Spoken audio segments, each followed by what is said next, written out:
You may think that this knight in the center is actually strong, but Magnus understood that his bishop is way stronger than the knight in this situation. The reason is that Peter Leko pushed these pawns, which means these dark squares are weak. And this bishop can actually exploit this. There is also another reason. These 2 pawns in the center that Peter Leko has are on light squares, which means this bishop has all these squares that he can control, and this knight is going to be totally constrained. That's the reason why Magnus here played the move f3. The knight is forced to move, and he decided to exchange rooks. After this exchange, these 3 pawns are on light squares. This bishop is super powerful. He is controlling so many dark squares here. Magnus went with queen a4. He's attacking a pawn that is on a light square that cannot be defended actually by this knight right now. This is one of the best queen infiltration I've ever seen. He comes with the queen here. He's attacking the knight. Let me show you a little bit how it goes, and he goes queen b8. He moves the king, he moves the bishop, and you see what is happening. It creates a blockade.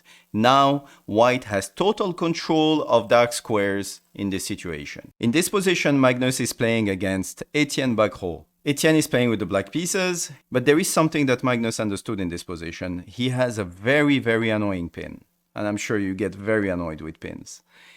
The reason why this pin is annoying is because this bishop, he's not on e7, which means it's very, very hard to actually unpin yourself. This bishop is on this diagonal.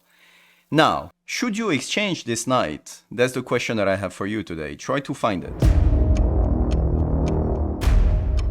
Magnus decided to not exchange because if you exchange, the bishop is suddenly coming back on a diagonal where actually this pin means absolutely nothing.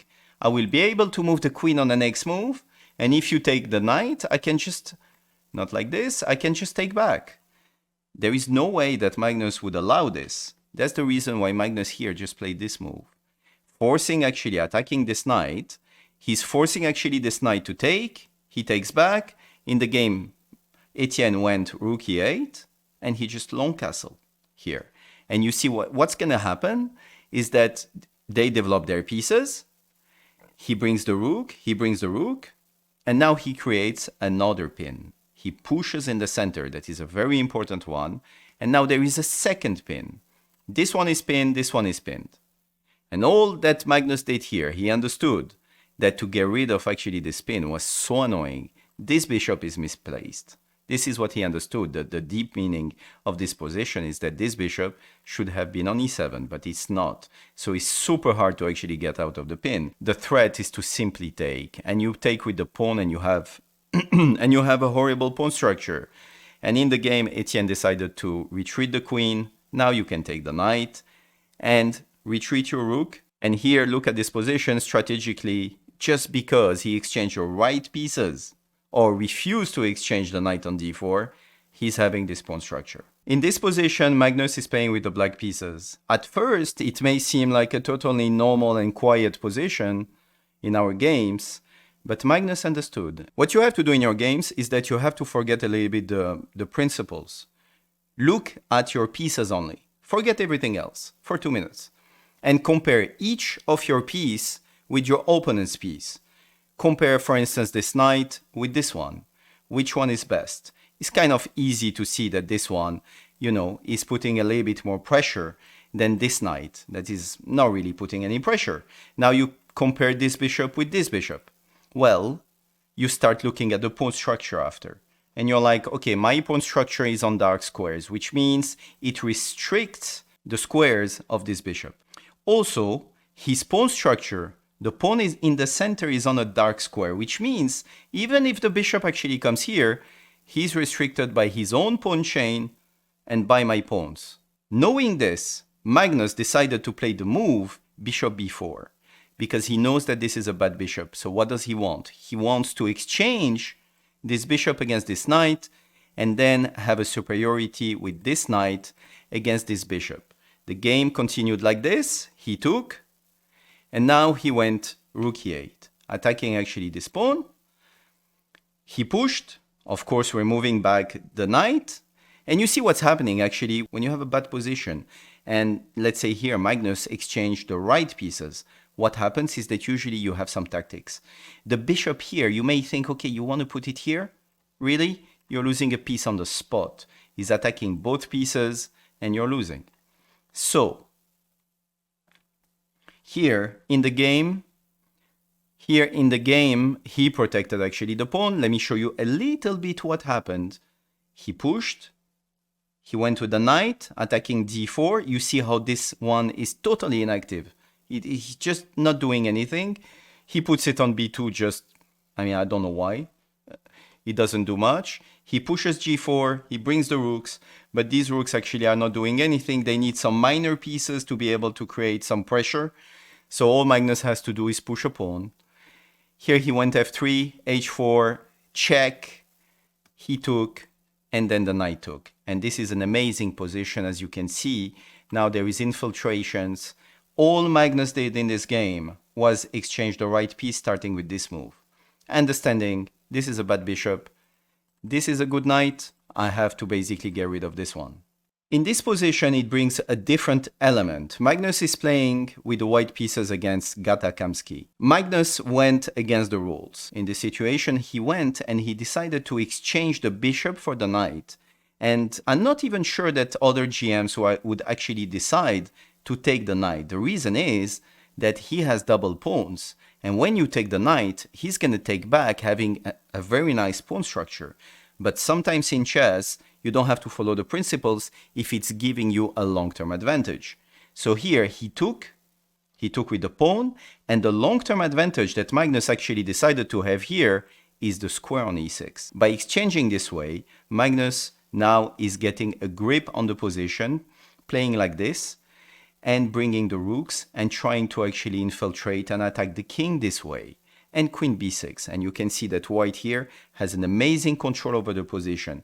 And it all started with deciding to give this bishop for this knight and ignoring the fact that if he takes with a pawn, he has a good pawn structure. You're giving him a good pawn structure, yes, but having this square is way more important than giving him these two pawns. This is what Magnus understood here. In this position, Magnus is playing with the black pieces, and he played a move that is tactical, but the only reason why he played this move is that he understood what kind of pieces he should exchange.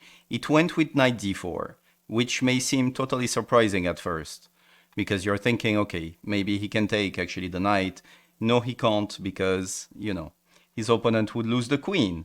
What he's doing is that, obviously, if queen takes queen, which is a blunder, he saw knight takes, the king comes here, attacking, you take back the queen, he takes the knight, and at the end of the variation, there is this move. And this knight cannot move, otherwise this bishop actually is grabbing this one. So it means that he understood that actually his move is just to exchange pieces. And let me explain why. After this move, the queen cannot take. We just actually saw the variation, which means he had to retreat with the queen. This move, knight d4, it allowed him to get a long-term advantage by exchanging all the important pieces that he thought were important to exchange. He exchanged the knight, we check, the queen took. Now he exchanged the bishop.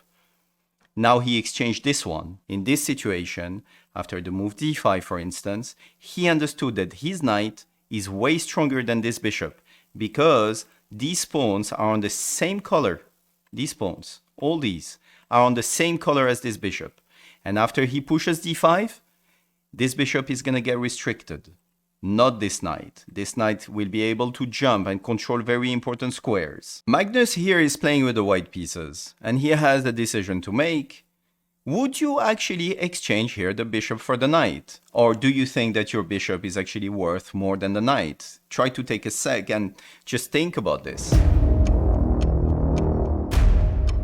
In this position, what Magnus understood is that if you get rid of this knight is the support of this pawn. If I get rid of him, which is what happened in the game, and then take the pawn, you cannot actually take back. There is a tactical justification for it. If you take actually with the rook here, there is this strong move queen d4. And then when they move the rook, you can take on e4.